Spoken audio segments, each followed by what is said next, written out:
ہم تو جب گھر میں آتے ہیں اپنے بچوں اور بچیوں کو دیکھتے ہیں، خدا کی قسم جو خون دوڑتا ہے نا رگوں میں کل اپنے بچوں کو، میرے ماشاءاللہ 12 بچے، بار بار بٹھا کے دیکھتا رہا، یار ان میں سے کون سا والا ہے تو غلط پیدا ہوا ہے جس کو نہیں پیدا ہونا چاہیے.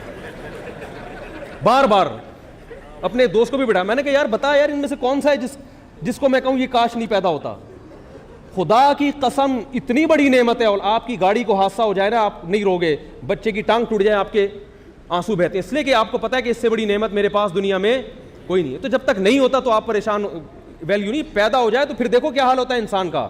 اس سے بڑی دنیا میں کوئی نعمت ہے ہی نہیں. گھر آباد ہوتا ہے، بچوں کی خوشیوں سے ہی آپ کو خوشیاں ملتی ہیں. میں بیرون ملک سفر سے جب واپس آتا ہوں تو مجھے پتا ہوتا ہے کہ بچے چھلانگے مار رہے ہوں گے گلی میں کہ ابو آ رہے ہیں.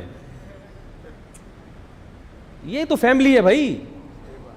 جوانی بھی اچھی گزرتی ہے اور بڑھاپا بھی اچھا گزرتا ہے، اور اللہ خرچہ. میری 6,000 آمدن تھی جب میں نے شادیوں کی مہم چلائی اور بچے پیدا کرنے کی. لوگ مجھے تانے دیتے تھے کہ مولوی تم پھنس جاؤ گے برے طریقے سے، تمہارے اتنے بچے، تمہاری آمدن کم ہے. میں کہتا تھا کہ جو ماں جب بچہ پیدا ہوتا ہے اور جو خدا اپنی قدرت سے ماں کی چھاتیوں میں دودھ پیدا کرتا ہے، وہ بتا رہا ہے کہ اس کی رزق کی فکر یہ کس رزق کس کے ذمے ہے؟ میرے ذمے. اب بدعقل آدمی تو کہے گا کہ صرف اللہ دودھ ہی پیدا کر سکتا ہے، مزید کچھ نہیں. اور عقل مند کہے گا کہ جو خدا دودھ پیدا کر سکتا ہے، اس لیے کہ اس وقت نیڈ کس کی ہے؟ دودھ کی. وہ بتا رہے ہیں کہ جس وقت جس چیز کی نیڈ ہوگی میں پیدا کر دوں گا. سب اللہ کا شکر ہے، پھل رہے ہیں، پھول رہے ہیں، کھا رہے ہیں، چھلانگے مار رہے ہیں، اسکول بھی پڑھ رہے ہیں، اچھی ایجوکیشن بھی ہے، اسکول میں نمبر بھی اچھے آتے ہیں ان کے، صحتیں بھی الحمدللہ اچھی. اللہ نظر بس سے بچائے. میں اپنی شو مارنے کے لیے مثال نہیں دے رہا، میں اس لیے دے رہا ہوں کہ 10 سال پہلے 12 سال پہلے جو میرے دوست مجھے تانا دیا کرتے تھے، آج الحمدللہ میں ان کو پریکٹیکلی عمل کر کے دکھا رہا ہوں کہ دیکھو کیسے اللہ رزق کے دروازے بھی کھولے ہوئے اللہ نے، اور سب کے خرچے بھی پورے ہیں، اور صحتیں بھی اچھی ہیں. اسکول میں کہتے ہیں کہ آپ کے بچے زیادہ ذہین ہیں.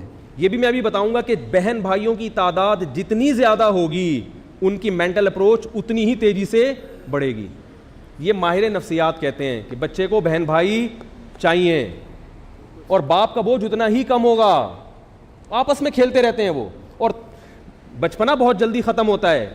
جیسے ہی جوانی کی دہلیز پہ ایک ایک کر کے قدم رکھتے ہیں تو باپ کا سہارا بننا شروع ہو جاتا ہے. اور ملک کو بھی کما کے دیتے ہیں، وہ حکومت کو بھی ٹیکس دیتے ہیں، کما کے دیتے ہیں. حکومت کے پاس جو سورس آف انکم ہے وہ آبادی ہے، یاد رکھو. وہ وسائل بھی جب آبادی بھی تو ہو، وسائل دوسرے درجے میں ہیں. اگر آپ کی آبادی 20 کروڑ ہے، ایک ایک روپے ان جوانوں، 20 کروڑ جوان ہیں، ایک ایک روپے ٹیکس لو نا روزانہ، حکومت 20 کروڑ تو غریبی میں کھائے گی، اور وہ 1 روپے ٹیکس دے سکتے ہیں کما کے. ہاں اگر بوڑھے زیادہ ہیں جو ریٹائر ہو گئے، پھر گورنمنٹ کو ان پہ خرچ کرنا پڑے گا.